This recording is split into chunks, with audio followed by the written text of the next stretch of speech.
And today is Sunday, November 20th, 2016, New Zealand time. And I'm pleased to have with me here Sean Hufford. And we're going to be taking a look at the images of this mystery planet imaged on 17th of November 2016, according to Nibiru Planet X 2016. Now, Scott from Nibiru Planet X 2016 assures us that these images cannot be debunked.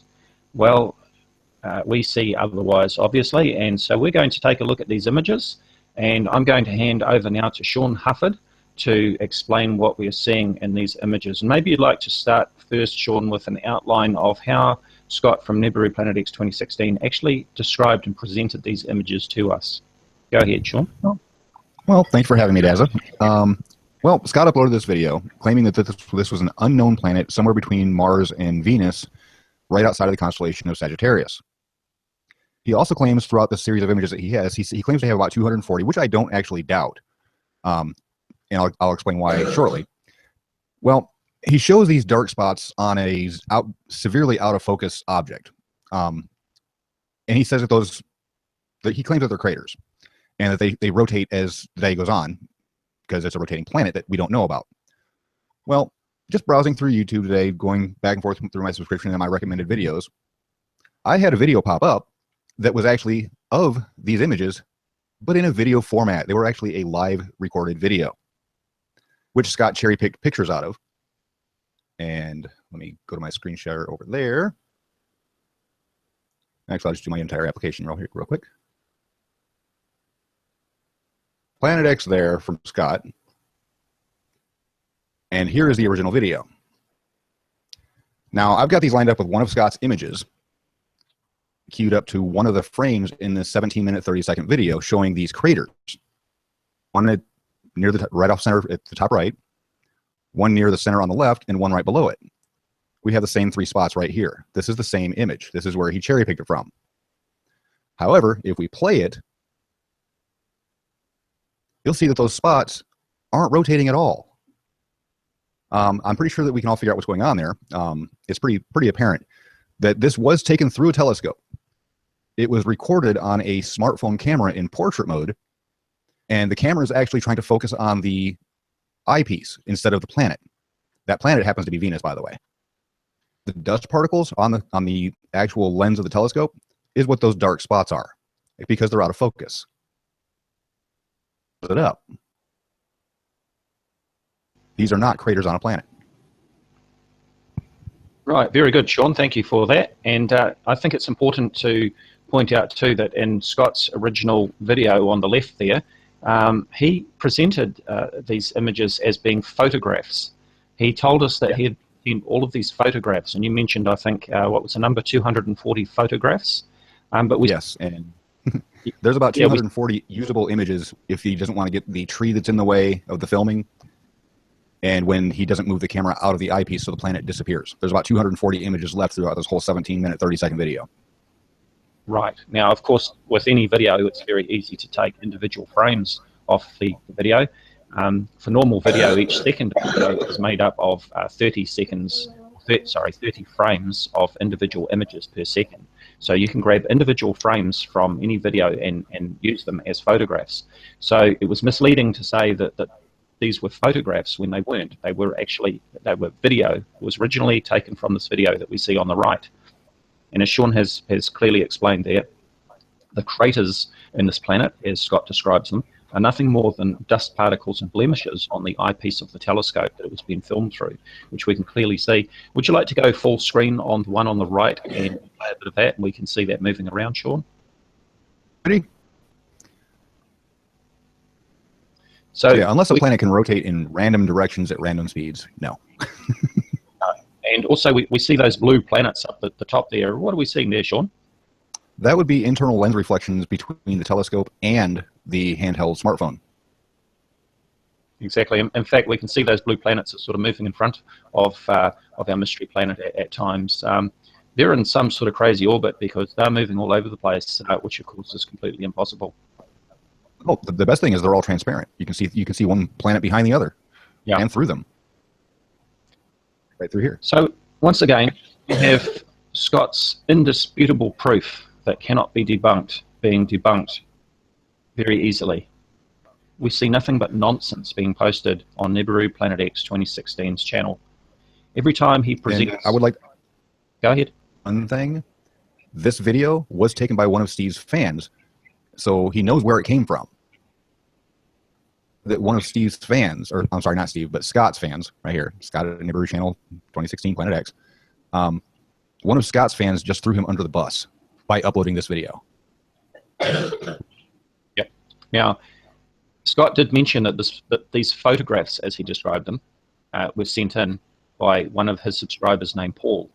And we can see that the video is indeed uploaded by Paul Johnson. So he very definitely knew where it came from. This proves the fact that he knew it was a video and not photos. But he very conveniently chose to leave out the video and only cherry-picked individual images where we could not see the motion. If he had included the video, it would be clear to all who saw it that we were not looking at craters, but looking at blemishes in the lens system of whatever it was being filmed through. In this case, it certainly appears to have been filmed on a cell phone camera through a telescope, or maybe even binoculars, but more likely a telescope. It tracks one if I'm going to go ahead and say it was a telescope. Yeah. Because the only time it goes out of frame is when he actually moves the camera off of the eyepiece. Right, okay, so that's a good observation. So what Sean is saying there is that because the Earth is rotating, and it rotates at 15 degrees per hour, unless you're using a telescope that has tracking on it, so it's got a motor built into it, then the object or the target that you're looking at will fairly quickly move out of view of the telescope as the Earth rotates. So the tracking just keeps up with the object as it crosses the sky. So have you got any other comments on that one, Sean, before we move on? I'm just overjoyed that one of his own subscribers threw him under the bus. It seems to happen quite a lot, really, because, I mean, he's obviously got very high-quality sources. Cough.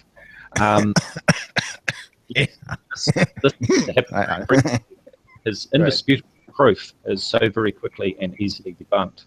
It is nothing but nonsense. Nibiru Planet X 2016 has got to be the greatest disinfo, fear porn, steaming pile of nonsense on YouTube at the moment. Maybe short of WSO Steve Olson's channel would be the exception. I would like to point out that this Paul guy was in the chat for the Bad Baby radio show thing last night. He was guest 96, and he was bragging about how he was the one that took the images. And I did ask him many, many times to take an image of Venus, Mars, and this unknown object in the sky at the same time in a single frame. And he just immediately started calling me a troll because he can't do it. Because he would see Venus and Mars, but he wouldn't see this mystery object. Right. And now I saved the chat as a text document from yesterday's live show with Bad Baby on Fight for Our Freedom Radio. I've got the complete chat, the text, and I can say it's fairly disgusting and disturbing reading some of the comments that were being made in there. I have posted it as a file on my Dazzle the Cameraman page. And also, I'd like to point out that the live show was approximately 3 hours and 15 minutes long, which is 195 minutes. Astronomy Live and I were invited onto the show by Scott from Nibiru Planet X 2016 on the understanding that we would be guests there to debate the claims about Nibiru Planet X with himself and Steve Olson. I sought assurances from Scott before we went ahead that we would be treated with respect and that we would not be talked over or muted. And clearly that was not the case. The whole show was nothing but a circus. Of the 195 minutes of the show, Astronomy Live and I were on for a total of 48 minutes, or 25% of the show. Scott from Nibiru. I would like to add a caveat to that. Yeah. Going by the attitudes that Bad Baby and Steve had about finding out that you and Daz were going to be on the show, Scott didn't tell anybody else about him inviting you at all. Yes, that was quite apparent. So of the 195 minutes of that show, as I said, Astronomy Live and I were on the show for a total of 48 minutes. Scott from Nibiru Planet X 2016 and Steve Olson were on the show of that 195 minutes for 195 minutes. We were on the show for a quarter of that time, even though we were invited as guests to debate Nibiru Planet X 2016. So a disappointing but not a surprising outcome.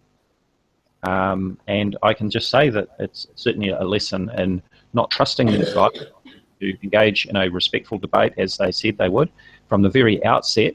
As soon as Astronomy Live was invited in to talk, after waiting, how long was it? 37 minutes, I think he waited before he was brought on to talk. Well, before you were able to join, he actually got in and started to talk, and they muted him within like 5 seconds, and then he had to wait for a half hour. Right. Okay. So as soon as he started talking at the 37-minute point, where I was able to be listening in there, Steve Olsen jumped on top of him, talked over him, and even accused him of being a murderer. This is the circus that the radio show was. I'd like to point out also that when Astronomy Live or even you started mentioning that Steve was talking over you guys, he would pull up this 2-second lag excuse that only applied when you and Astronomy Live were talking. When everybody else was talking, there was no talking over by Steve. No. When you guys asked him a question, the response was instantaneous. There was no 2-second delay. So his little theory about there being lag was complete bollocks. Yeah, I totally agree. He was completely disingenuous. And I'd like to make a comment too about later on in the show, Steve Olsen was talking about the earthquake here in New Zealand. And he claimed that he had been very concerned for Dazza, the cameraman. He even said that he had been praying for me and my family, as I recall. And, he poured out his heart about how concerned he was for me. And anyone listening would have noticed that when he finished talking, there was a long silence from me. And the reason for that long silence, I didn't respond by saying, thank you, Steve, I appreciate your kind words or anything like that, because I was completely lost for words at his complete and utter lies as far as I'm concerned. I don't believe that he was sincere. If I'd believed for 1 minute that Steve Olsen was being sincere in those comments, I would have thanked him for his kind words.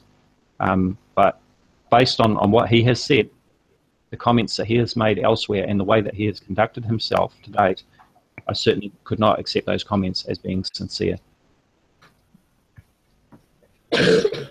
Well, he was just he was trying to do an appeal of sympathy argument for that. It's like, see, I'm a nice guy. I'm showing concern, even though, behind your back, I'm telling you to, I wish you'd fall in a hole and die. Yeah. Yeah. Now, of course, that's just his attitude. I mean, yeah. Go ahead. And of course, Scott from Nibiru, Planet X 2016, left a comment under one of my videos saying that it was a shame that the tsunami wave had not swallowed me up, or words to that effect, which of course he now says, oh, I was only joking, my little Kiwi friend, Yeah, that was another, again, save face thing, because they're supposed to be Christians and nice guys. Yep. So there we have it. Scott from Nibiru Planet X 2016's indisputable proof, which cannot be debunked according to him, has just been debunked very quickly and very easily by Sean Hufford. Thank you for bringing that video to us, Sean. I was just floored the way I found it. I mean, it literally just jumped out at me. There was no searching whatsoever. It just popped up in my recommended. Yep. So let's take a look at the comments and just see if there's anything out there that we'd like to pull out while we've got the opportunity. Steve's latest video blames it on hackers and says he has no problems with Dazza or Astronomy Live. Steve is a two-faced liar and fraud. From Chicken Little said so. Pretty much sums it up. So in reply to Bob Bant, we've got Sean Hufford and myself as the cameraman here. Astronomy Live is, he's heading off to, he was watching a rocket launch, is that correct? Yeah, he's going to a NASA social, and I'm kind of jealous of him. I actually said, when we were talking on Skype earlier, I said, can I come too? That would have been nice. But we're actually, very soon, that we'll be having rocket launches from here in New Zealand. There's a New Zealand company that's set up to be doing rocket launches from not too far away from me, so looking forward to maybe seeing some rocket launches sometime soon. What's your latitude? Well, my latitude is 37 degrees south, so they'll be launching further south from me. I think it's down on the east cape of the North Island, if I remember correctly. Yeah, that'd be really good for polar orbits. Yeah. Even retrograde orbits.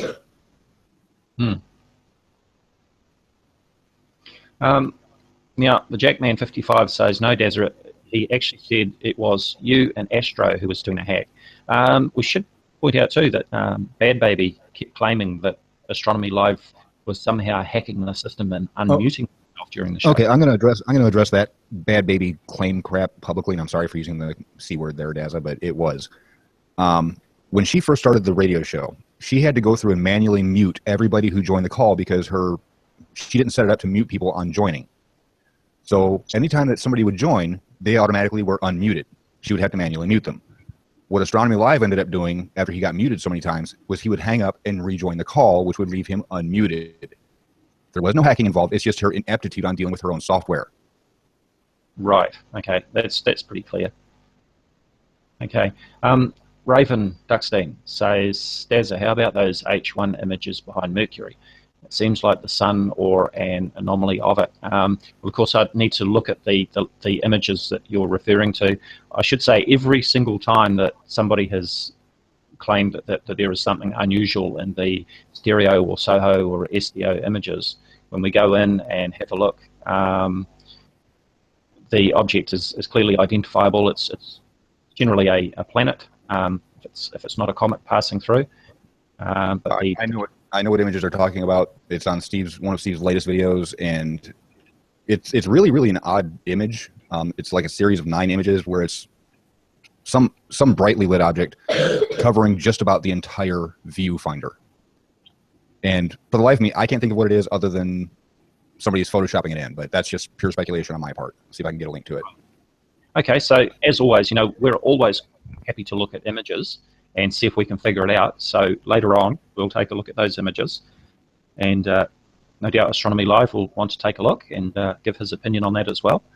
We'll see what we can find, what the answer is. And this is something that I've said to Scott from Nibiru Planet X 2016 all along.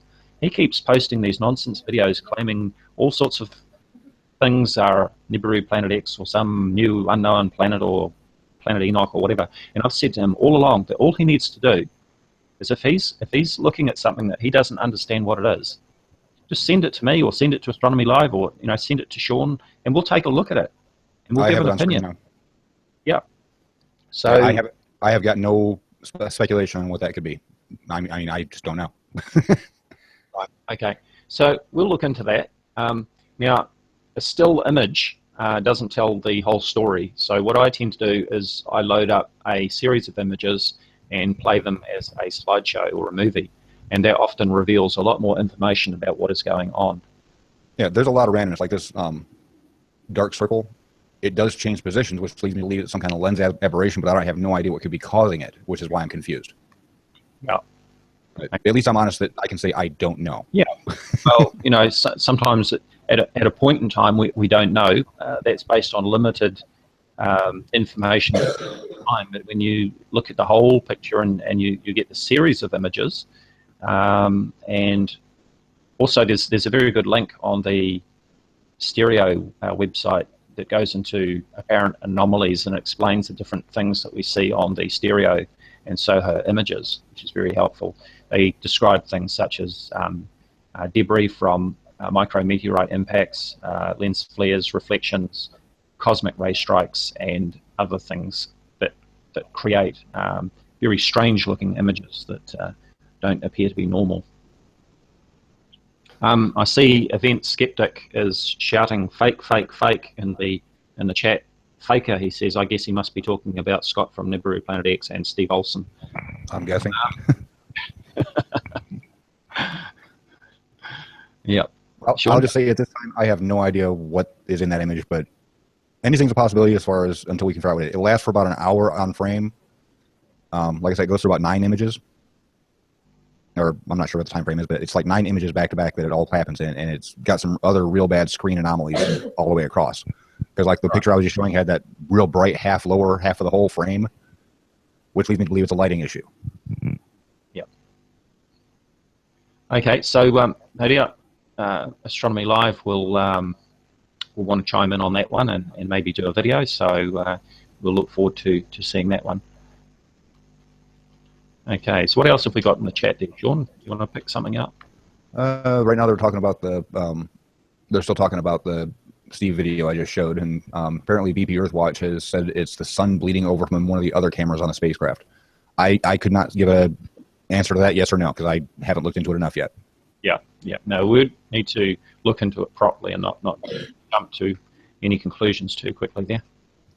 Yeah, my knee-jerk reaction was Photoshop fails, but again, I haven't even been to the stereo sites to find out if it's an actual image or not. So, Yes. like I said, that was complete and total speculation on my part. And yeah, we'll look into it. Yeah. Okay, so I was looking back on some of my videos the other day, and I remembered I should just back up first and say that I've been debunking this Nibiru Planet X nonsense for about 5.5 years now. My debunking started in early 2011 following the Christchurch earthquake of February 2011 and some claims that were made about earthquakes being caused by full moon and new moon and so on. And then I learned about Nibiru Planet X when somebody posted a video. It was the first I'd ever heard of this mythical object. And so my first debunking videos were back in 2011, so 5 years ago. And then on the 1st of January 2014, so almost 3 years ago now, I uploaded a review video about all the doom that I'd been debunking for the year of 2013, the year in review, if you like. And then the following year, I did an update on that video, which was basically a repost of my video the year earlier, just to show that, hey, it's just more of the same, same day, different BS. And so here we are. The year is almost over. It'll be the 1st of January 2017 very soon. It'll be, what did I say, 4? So it'll be 3 years on since that video that I uploaded. And just to point out, in Steve's newest video, he has started the apologetics already about it not happening in 2016. They're already pushing it back to 2017 or 2018. Of course they will, and in 2018 they'll be pushing it out to 2019, 2020, and we'll all be sitting around as old men and another 30 years talking. Dang, you're never gonna get off my grass. Oh gosh, you got to laugh, don't you? Don't laugh, you might cry. Oh dear. Yep. So that never ends. Of course, Nancy Leader said that Planet X was arriving in 2003, so that was 13, nearly 14 years ago now. And she advised they should euthanize. Speaking of previous things, also on the radio show last night, for those that haven't seen it yet, was it you that called the dude from 2012 a liar? I believe it was. Yeah. And they were sitting there defending about how honorable and how much credit he has, but they completely ignored all of the citation that was put in the chat, pointing to how much he failed. Yeah. And how much they're lying about. He never said anything about 2012. Yep. That's right. He was the guy that actually he was the actual figurehead for the 2012 predictions. We're talking about John Moore here, and on the 2012 hoax website, there's a very good article talking about John Moore. I recall that T-Bar 1984 on YouTube also did a series of videos debunking John Moore and his claims. So, yeah, I mean, they're looking up to this guy as some sort of hero, but he certainly isn't, because his claims that he made are certainly nonsense.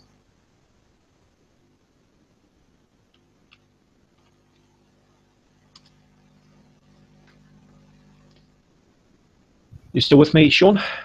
Yeah, I was just reading a comment by Raven. I was trying to figure out if she was directing that towards me or somebody else. Mm-hmm. Bob Ban asks, why would you want to debate those individuals? They have no facts to offer, only intuited emotional connivery. Yep, I would tend to agree with that, but I took Scott on his word. I emailed him several times asking him for an assurance that we would be treated with respect and that it would be a respectful debate, that we would not be talked over and muted and all the rest of it. And he said to me that he said, "You have my word." In fact, he said, "You my word." I think he left out the word left. So I took him at his word because he said that I had his word. But obviously his word, well, we all know when Scott is lying because his lips are moving. We've seen a long history of lies from Scott from the very start. When we had that very first hangout, we invited Scott on, we treated him respectfully, we were polite, we didn't talk. And we all went away from that live hangout feeling very good. Felt like we had really achieved something, and that Scott had maybe seen the light, so to speak. And he went away, he took down the video in question, which was the Planet Enoch video. And then within hours, he was raging on my private message thread on Facebook, accusing Astronomy Live of being a liar and claiming that he had been in contact with 2 professors of astronomy from the Pittsburgh University, and that these 2 professors were going to come on a live hangout and prove that Astronomy Live and I were liars, and that Astronomy Live would have to close down his channel. He also claimed that these professors had sent him a 13-page PDF document completely debunking everything that Astronomy Live said. Now, of course, that document never existed. He never contacted the 2 professors of astronomy. I know this because I contacted them directly. I emailed them, and they replied that they'd had no contact with Scott. So he's a compulsive liar. It seems that he only opens his mouth to lie, and you cannot trust Scott. As far as you can throw him, says Artelect.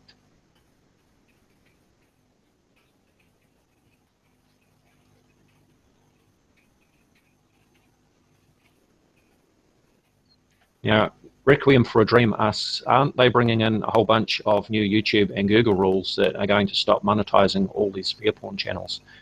Yes, I certainly hope so. There has been talk about that, but I won't hold my breath. I look forward to that happening if it does happen. Custom, Dazza, what was that murderer comment about on the show towards Astronomy Live? So as soon as Astronomy Live started talking, Steve Olson jumped in and started screaming at him that he was a murderer. You're a murderer. You're a murderer, he says. Apparently, we are murderers, and this accusation has been leveled at me as well in various comments from different people, that we are murderers because we're supposedly trying to suppress the truth about Nibiru Planet X. And so millions of people are going to die, according to these people, and their blood is going to be on our hands. Well, I can say that my conscience is completely clear because this is nonsense. And if there's any blood on anyone's hands, it is the fearmongers, because their fear-mongering videos are, in fact, responsible, in some cases, for people taking their own lives or harming themselves out of their fear over this non-existent brown dwarf supposedly heading through our solar system, causing all sorts of catastrophes and so on. So my conscience is clear. I get messages all the time from people thanking me and others, Astronomy Live and others, for the debunking work that we do, for helping people with their fears, their anxiety, their concerns, all of the time. So my conscience is clear. Well, I mean, I just like to debunk people that are pushing lies. I mean, that's pretty much it. I mean, you do it for a specific reason. I do it because I enjoy people that are conning people getting burnt down. I hate liars. I always have. So it's personal to me. You actually have a mission, which I totally respect. Right. Thank you. I see that there's a comment there from Raven for you, Sean. Yeah, I read it. Yep. Okay. And what else have we got? NDT murdered Pluto. He didn't murder it. He just chopped its legs off. Yeah. Well, the problem with Pluto, of course, is that if Pluto remained a planet, then we'd have to add at least, I think, about 4 or 5 other. We'd have to add Charon and the one that starts with a V. Yeah. And so gigantic asteroids. Yeah. So yeah, they had to do some sorting out there. It's a bit sad to see Pluto demoted as it was, but I guess it really had to happen. Vesta, that's it. Thank you, Cosmic or Cliff. Yes, not the one above that suggestion. No, I know what that word is. It's not. I would enjoy that asteroid a whole lot. Sorry. Moving on. Yes, I have a channel. It is my name is my channel. Yes, go to the Sean Hufford channel on YouTube. He's got some great videos on there, and of course, click the subscribe button so you'll get updates.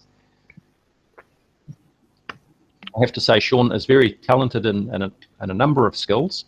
He first joined my very first live hangout as my technical man to run the hangout, because I had no experience with hangouts whatsoever, and I'm constantly impressed with Sean's knowledge of all sorts of things.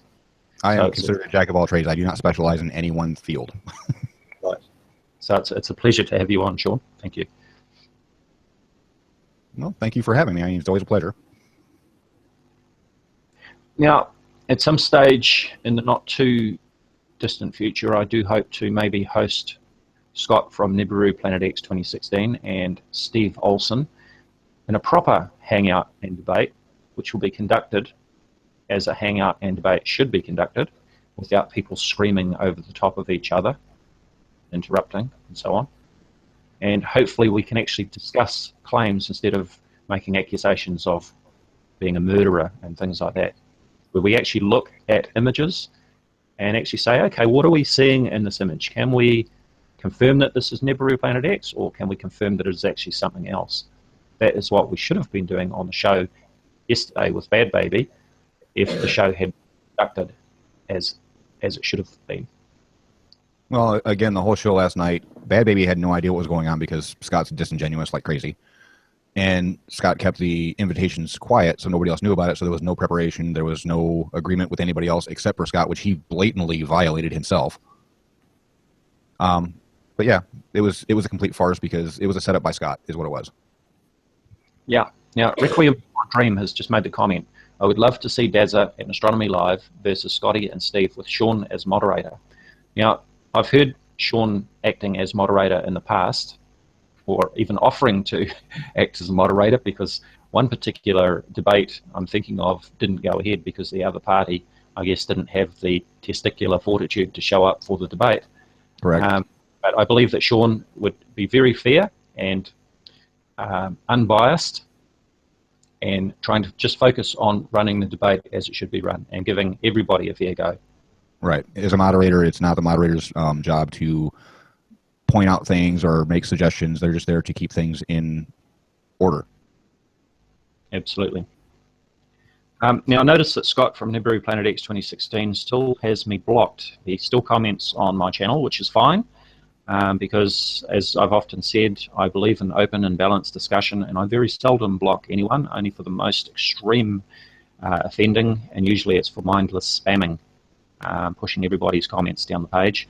But Scott still has me blocked, which means I can't reply to his comments under my videos, which I guess shows how cowardly he is that he feels the need to block me. He says that he is not afraid of anyone, and he has these two fists of fury that he likes to talk about, yet it seems that he has to hide behind the blocking option on YouTube so that I can't reply to him.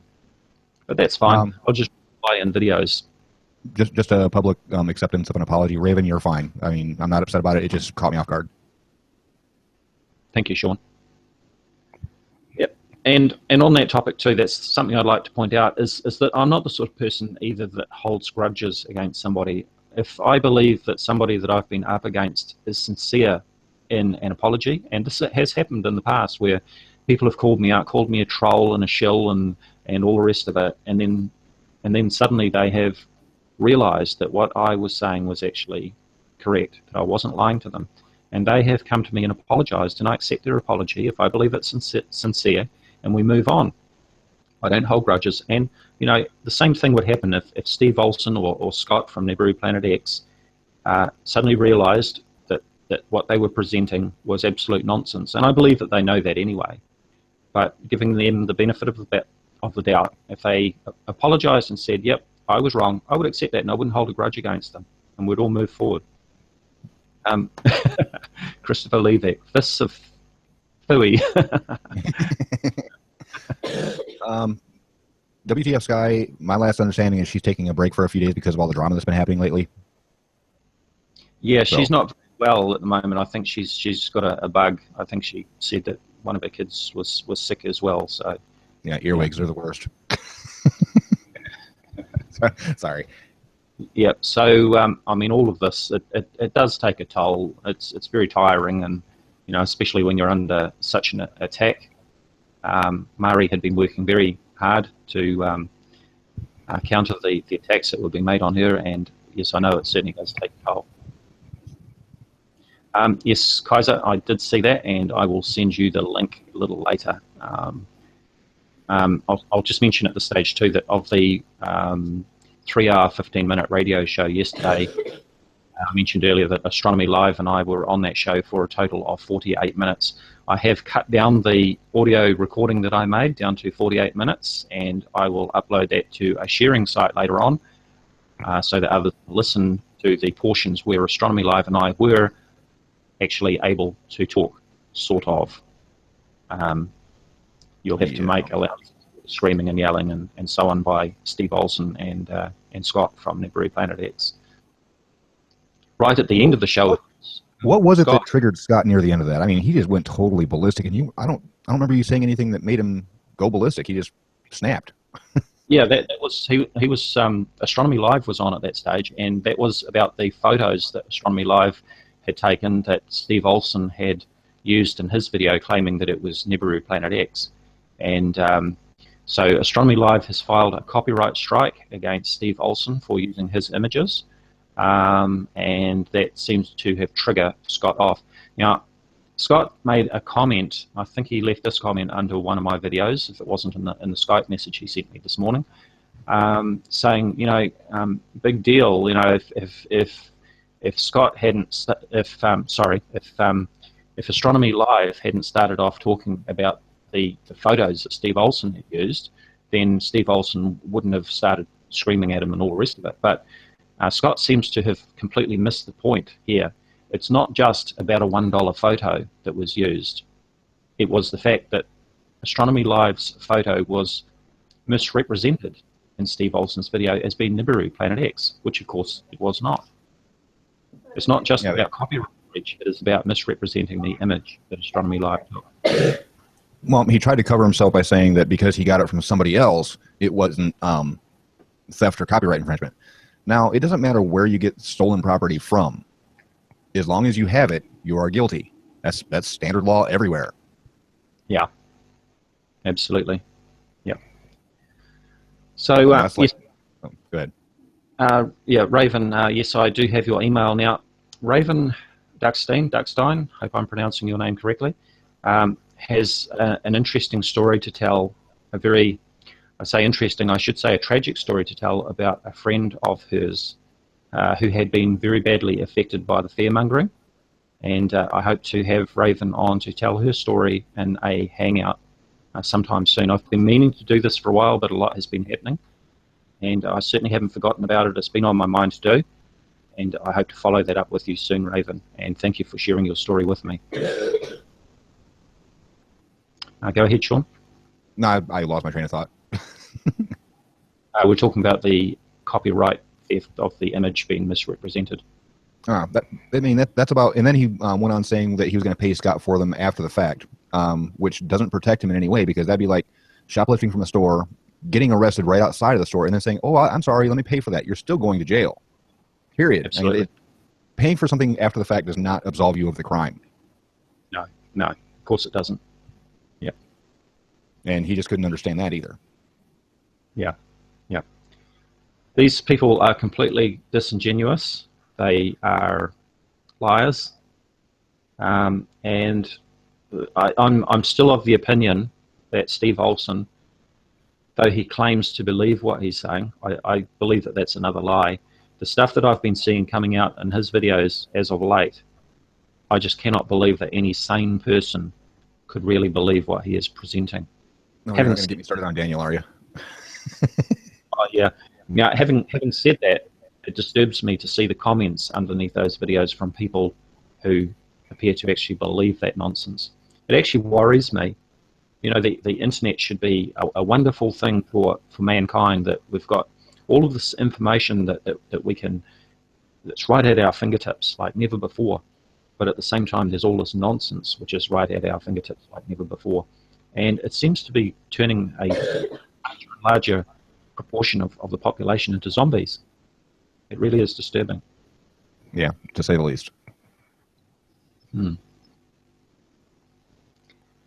Well, as always, I don't like to have the hangouts run on for too long, because like me, when I look at a video that's 3 hours and 15 minutes long, I go, nah, I'm not going to watch that. I'm not going to listen to that. So I think we'll wind this up very shortly. Are there any closing comments you'd like to make, Sean?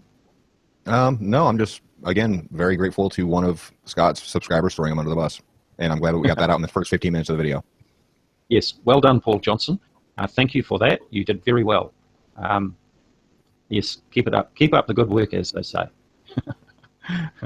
Okay, I'd like to thank everybody in the chat. We've currently got 60 people watching with us at the moment. And as always, it's been a pleasure. We'll keep the pressure on Steve Olsen and Scott from Nibiru Planet X 2016.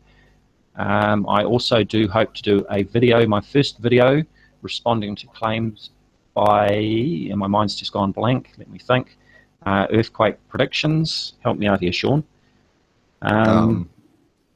Sorry, I was reading chat. I was kind of phasing you out for a second. I apologize. I'm going to be honest about it. Maybe somebody can help me in the chat here. Somebody made a claim that a well-known YouTuber had predicted or forecast the recent New Zealand earthquake. And oh, yeah. From what I've been finding out about this guy, I don't remember his name. Thank you, Jeff. Yeah. But he's been making predictions over and over again, and he's only been accurate about 20% of the time. Yeah. Okay, so it was Dutch Sense, and I watched the video where Dutch Sense supposedly made this forecast, because they don't like to call them predictions, and he pointed to, as I recall, I think he said approximately a magnitude 6.2 earthquake off the northeast coast of the North Island.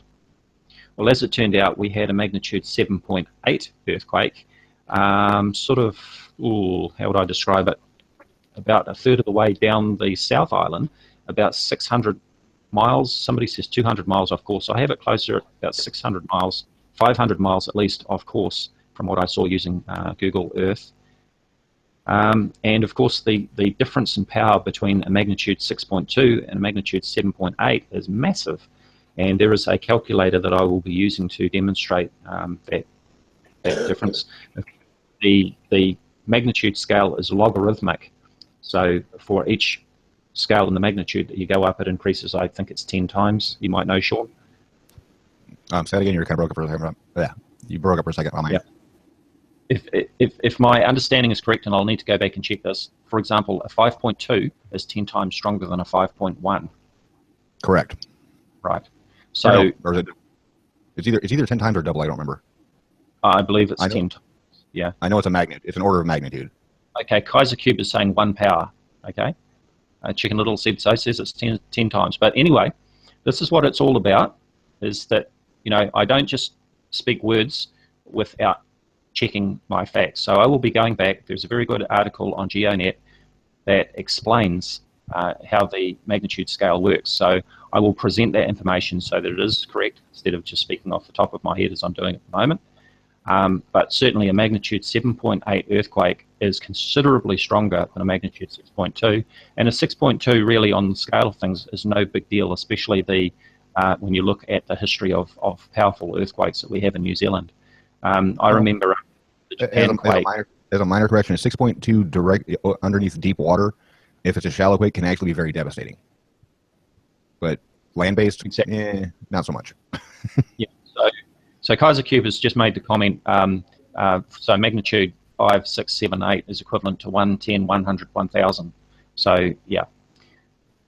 And, yeah, so after the Japan earthquake and the Christchurch earthquake of 2011, when I was more closely looking at earthquakes at that time, I started recording the maximum magnitude of earthquakes that occurred around the world every day. Magnitude, and I calculated the average over various periods of time. And at that time, I found that the daily average maximum magnitude was approximately magnitude 6. So in other words, if you were to look at the maximum magnitude of an earthquake that happened anywhere in the world on any day, the average was magnitude 6. So to predict a magnitude 6.2 earthquake somewhere is really no big deal. And of course, well, the other thing that is interesting is that when I when I located the epicenter of the New Zealand earthquake and measured out to where Dutch Sense said that he predicted the earthquake would occur, or forecast that the earthquake would occur, the circle that was created in Google Earth pretty much enveloped the whole of New Zealand. So that forecast probably wasn't too much use to anyone. As much use as a chocolate teapot, as they would say. I still say you need a sequel. Yeah, might look at that soon. Okay, well, I'm going to wind this up. Thanks again to everyone in the chat, and we'll look forward to some more videos in the next exciting episode of the latest steaming pile of Fairporn from Nibiru Planet X 2016. And of course, we've got Steve Olsen on notice that he will be invited into a live hangout and expected to behave like an adult and engage in a proper discussion and debate without screaming over the top of people that they're murderers. So thank you, everyone. I'm going to close out now, and stay tuned. Thank you, Sean, for joining me. Thanks for having me. And I look forward to doing it again soon.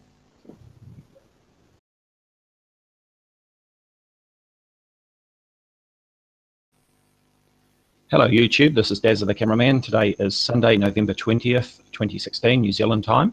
And I'm pleased to have with me here Sean Hufford, and we're going to be taking a look at the images of this mystery planet imaged on 17th of November 2016, according to Nibiru Planet X 2016.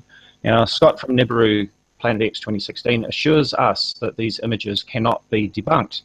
Well, we see otherwise, obviously, and so we're going to take a look at these images, and I'm going to hand over now to Sean Hufford to explain what we are seeing in these images. And maybe you'd like to start first, Sean, with an outline of how Scott from Nibiru Planet X 2016 actually described and presented these images to us. Go ahead, Sean. Well, thanks for having me, Dazza. Well, Scott uploaded this video claiming that this was an unknown planet somewhere between Mars and Venus, right outside of the constellation of Sagittarius. He also claims throughout the series of images that he has, he claims to have about 240, which I don't actually doubt. And I'll explain why shortly. Well, he shows these dark spots on a severely out of focus object, and he says that he claims that they're craters, and that they rotate as the day goes on, because it's a rotating planet that we don't know about. Well, just browsing through YouTube today, going back and forth through my subscription and my recommended videos, I had a video pop up that was actually of these images, but in a video format. They were actually a live recorded video, which Scott cherry-picked pictures out of. And let me go to my screen share over there. Actually, I'll just do my entire application real quick. Planet X there from Scott. And here is the original video.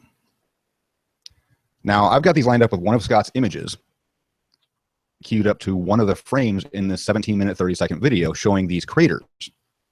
One near the right off center at the top right, one near the center on the left, and one right below it.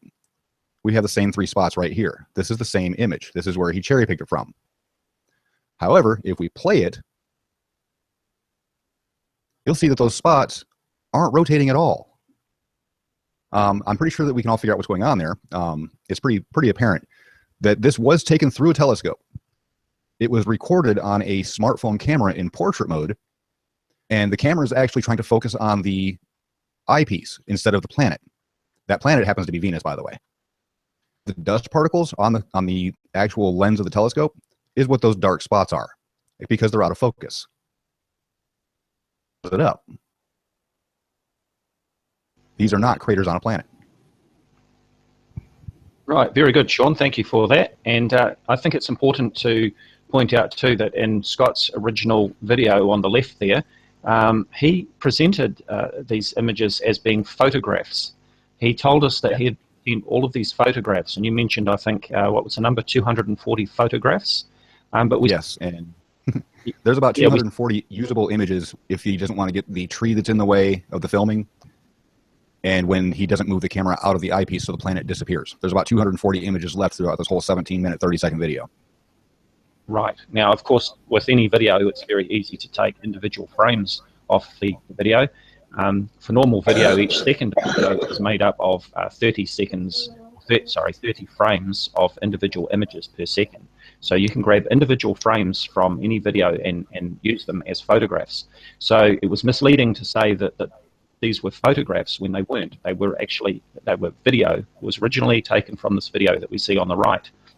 And as Sean has clearly explained there, the craters in this planet, as Scott describes them, are nothing more than dust particles and blemishes on the eyepiece of the telescope that it was being filmed through, which we can clearly see. Would you like to go full screen on the one on the right and play a bit of that, and we can see that moving around, Sean? Ready? So yeah, unless a planet can rotate in random directions at random speeds, no. And also we see those blue planets up at the top there. What are we seeing there, Sean? That would be internal lens reflections between the telescope and the handheld smartphone. Exactly. In fact, we can see those blue planets are sort of moving in front of our mystery planet at times. They're in some sort of crazy orbit because they're moving all over the place, which of course is completely impossible. Oh, the best thing is they're all transparent. You can see one planet behind the other, yeah, and through them, right through here. So once again, we have Scott's indisputable proof that cannot be debunked being debunked very easily. We see nothing but nonsense being posted on Nibiru Planet X 2016's channel. Every time he presents... And I would like... Go ahead. One thing, this video was taken by one of Steve's fans, so he knows where it came from. That one of Steve's fans, or I'm sorry, not Steve, but Scott's fans, right here, Scott at Nibiru channel 2016 Planet X, one of Scott's fans just threw him under the bus by uploading this video. Yep. Now, Scott did mention that these photographs, as he described them, were sent in by one of his subscribers named Paul, and we can see that the video is indeed uploaded by Paul Johnson. So he very definitely knew where it came from. This proves the fact that he knew it was a video and not photos, but he very conveniently chose to leave out the video and only cherry-picked individual images where we could not see the motion. If he had included the video, it would be clear to all who saw it that we were not looking at craters, but looking at blemishes in the lens system of whatever it was being filmed through. In this case, it certainly appears to have been filmed on a cell phone camera through a telescope, or maybe even binoculars, but more likely a telescope. It tracks one if I'm going to go ahead and say it was a telescope. Yeah. Because the only time it goes out of frame is when he actually moves the camera off of the eyepiece. Right, okay, so that's a good observation. So what Sean is saying there is that because the Earth is rotating, it rotates at 15 degrees per hour, unless you're using a telescope that has tracking on it, so it's got a motor built into it, then the object or the target that you're looking at will fairly quickly move out of view of the